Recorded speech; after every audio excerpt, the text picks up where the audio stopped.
Everybody know me, Sandra, Rita, Sherry, Joe, all of us.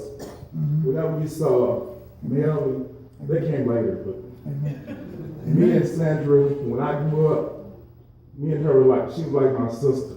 I didn't have a sister at the time, it was me and her around. Amen. So I always had to be with her. So after church every Sunday, I'm with her. Amen. On Friday, Saturday, my dad take me, I'm with her. Amen. Because the same thing that you all see now is the same way she was then. That's right. When I tried to get a little girlfriend, you know, what are you doing? Who is that? She don't go to our church. She's on top of it. She's on top of it. And so every girlfriend that I had, she said, I don't know about her. I said, what's wrong with you? I don't know about her. Man, you had it good. So I had to go introduce her. This is my cousin, Sandra. They're like, hi. But she and I have been through everything she mostly been through, I've been through too. Because we always been together. Amen. I mean, from life, from the beginning, we have just been like, when we first accepted Christ, we were together. This is our church home. Our father was the pastor. He brought all of us through Christianity and taught us about our faith and what we would need to get to the next level in life. And that everything wasn't going to be right. It's all right, man. Right about that. All right. What you see now Amen. is what we've been taught. Amen. See, we don't talk about this and that. We just know how to deal with it. So whatever it is, we deal with it. Amen. Because we understand who holds the key to everything. Irregardless of what doctors say or people say or how they feel, we understand that the bottom line is Jesus and what he says.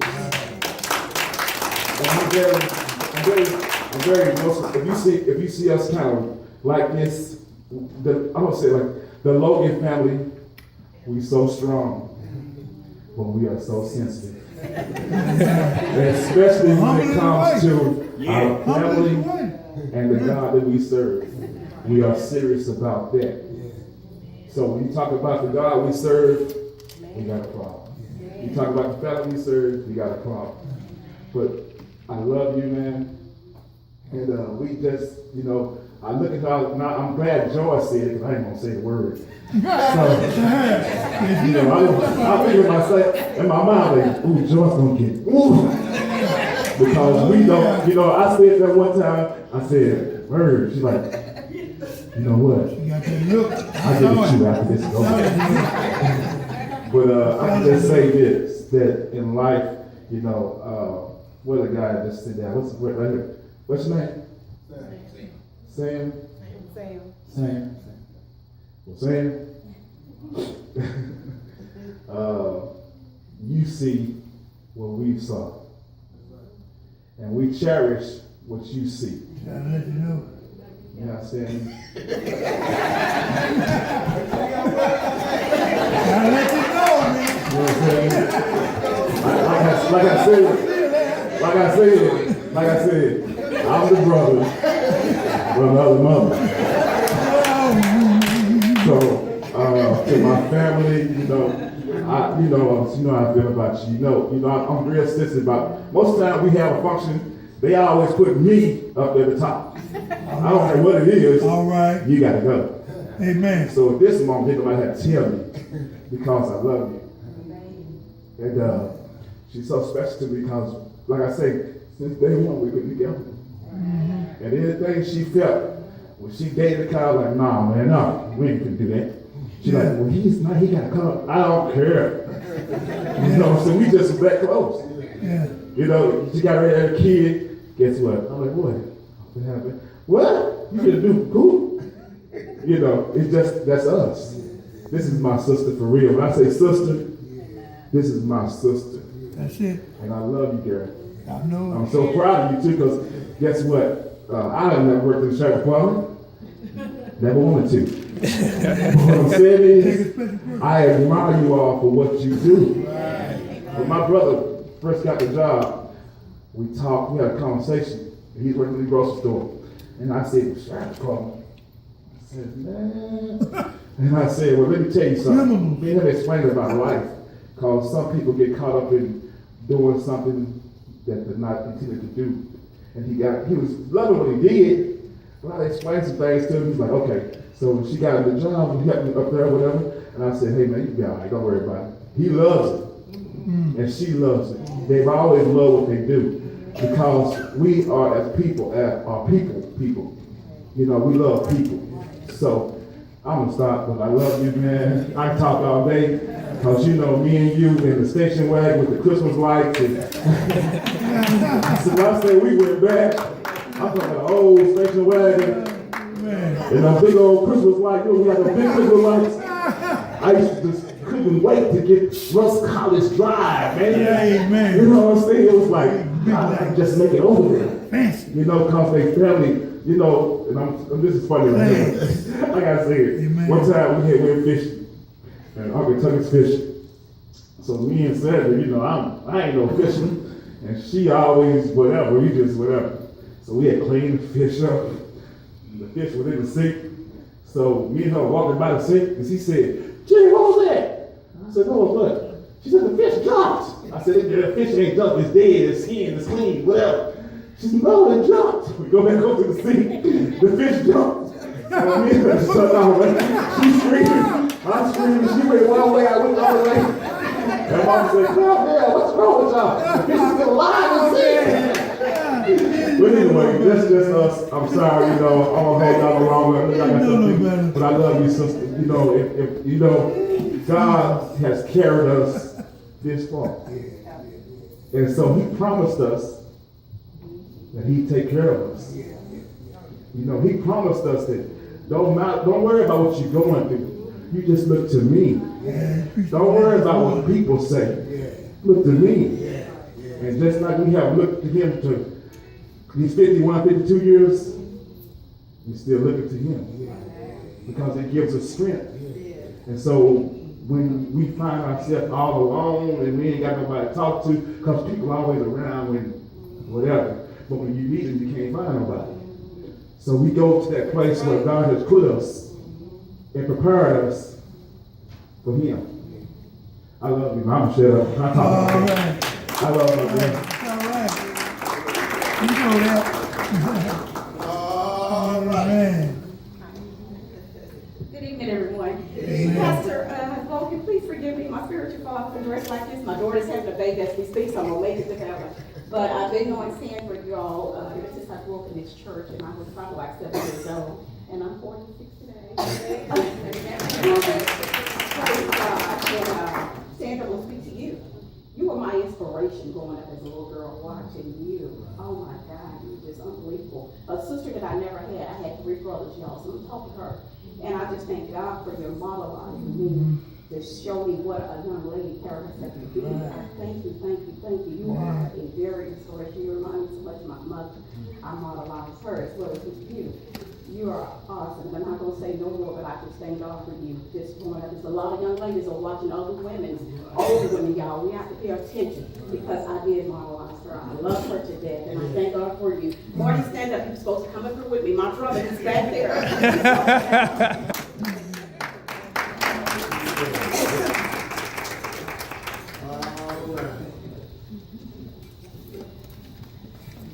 Well, I've known Logan for a brief amount of time, but the short time that I've known her, everybody is saying what I have gotten from her. A couple years ago, we did a diet deal at the sheriff department, and I told my sergeant and everybody else that was in on it that I was going to take everybody's money. We had a little pool. And so, and at that time we were working a lot of overtime. Well, we still work a lot of overtime, but I was working a lot. And I remember when Logan saw me, she said, "Lacey," she said, you are making the money and you're going to take the money. And I say, that's the plan. And she encouraged me throughout that.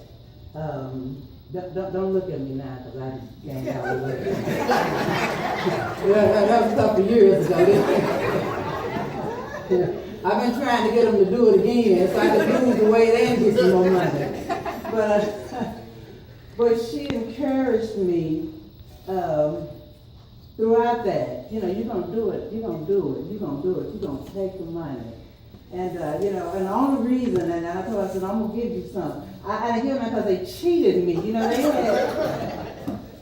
they had this first, second, and third place deal. You know, and I'm like, first, second, third, what? The game on. First place, give me all of the money. You know, so they had split it up. So I owe you a lunch. But I am a believer of showing people that I care. You were gone for a while, and I was like, where's Logan? Where's Logan? And Logan, I made it back yet. Logan, I made it back yet. And when I heard that your sickness was causing you to retire, because I remember we talked, you said, no, I'm doing another year, one more year, and then it caused me concern, because I had been so busy that I hadn't got the opportunity to call you. And you cannot be so busy that you don't have the time to check on your friends. That's it. And when they did your retirement party, again, I was working. I worked deep midnights, and who knows how many hours straight I had worked. But anyway, I couldn't make it. So when I got the text from, I don't know if it was you or your daughter, whoever sent it, you know, I was so grateful that you included me in that small group. They had called me to come to work today. I said, no, I can't go to work today. I gotta go see Logan. Because I need her to know that I am praying for you. I had no idea that your sickness had you down like this, you know. So nothing is more important to me than my family and my friends. And I do consider you a friend.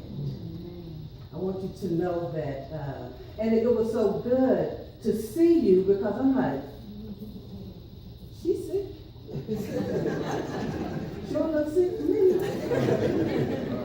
You know, you have to come and see for yourself.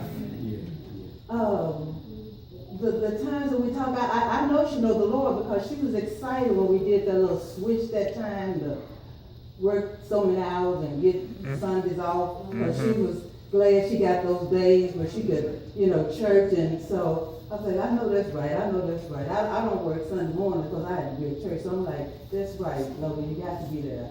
So I want you to know that just seeing you today lets me know you are believing God. And it is such a pleasure to see you looking so beautiful. I had to come and see for myself. And I want you to know that I am praying with you and for you. All right.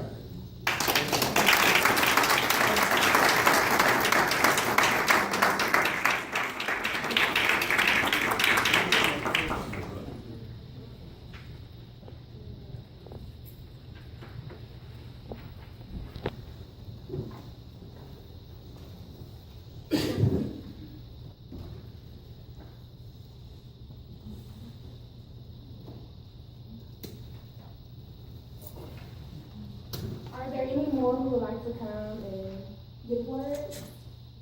I'm gonna stand right here and I'm gonna say mine quick. Okay. On behalf of the Green family, we've been knowing Pastor Logan and Sandra and them for, you had a gray and a blue Continental.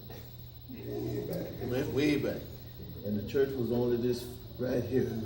And we started fellowshipping years ago before I had gray and before he had gray. And he didn't have his top hat on. And so we knew the kids from, I call them kids because I was almost about a kid then, and she was up in age. But I just come out 28 years to work at a place that's uncommon in the future. Because most places are phasing people out when they get too much time, because they don't want to pay them their retirement. But to do 28 years, I did 30 something on my job and retired. That's commendable, because it says something about you, your character. I say it's a couple things we need to know, especially ladies, when you're looking for a mate. If he got a bunch of credit card debts that he didn't pay, that means he can't commit to nothing. If he'd had 10 jobs, that means he can't commit to nothing. But when you see a person that stays on one job, and you know, and all jobs got all kinds of problems. I mean, she said, the sheriff spoke it right there. You got people that when you see them coming, you try to go to the bathroom and everything because you don't want to talk to them because they're always negative. But to stick through all of that and do 28 years, that's commendable on your part. Right. Amen. And so God has greater rewards for you. God has greater things for you. Don't be like me. I retired and got bored and I went back to work. So we just thank God. We just pray that you just keep your hand in God's hand. And I know you come from good stock, and I know you know what to do. And so we just, on behalf of the Green family, we just had to come. He texted me about it this morning, and I moved some things around. And I said I got to be there, and I'm here. So I just thank you for including us, even you including us in this. And we just thank you, and we just say just keep on keeping on. Okay.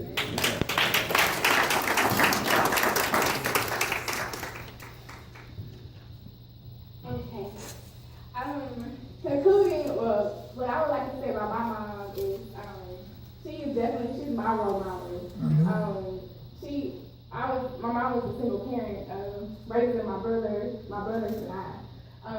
But I look up to my mother. I am the young lady that I am today because of her.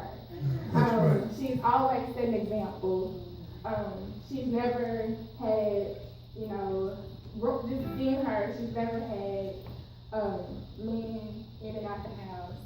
She's always set an example for what I need to be as a young lady.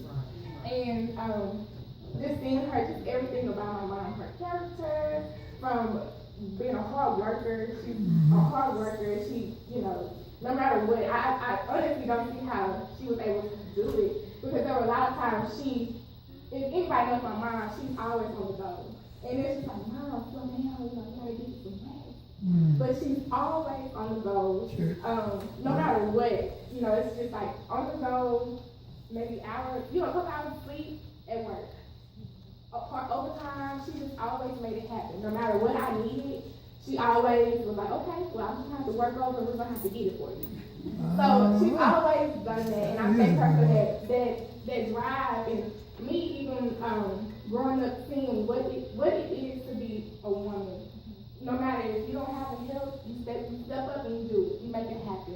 And I thank her for that. She has always done that, and I thank her, and I'm so proud of her. I'm just so happy for her being able to finally rest and give her some rest and enjoy herself. That's my biggest thing to her is now it's your time, Mama. It's your time to enjoy.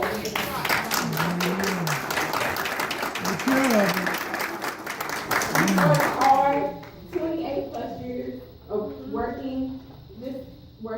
And it's time for you to enjoy all the blessings that you have, everything that you reap, all these seeds. Just enjoy yourself.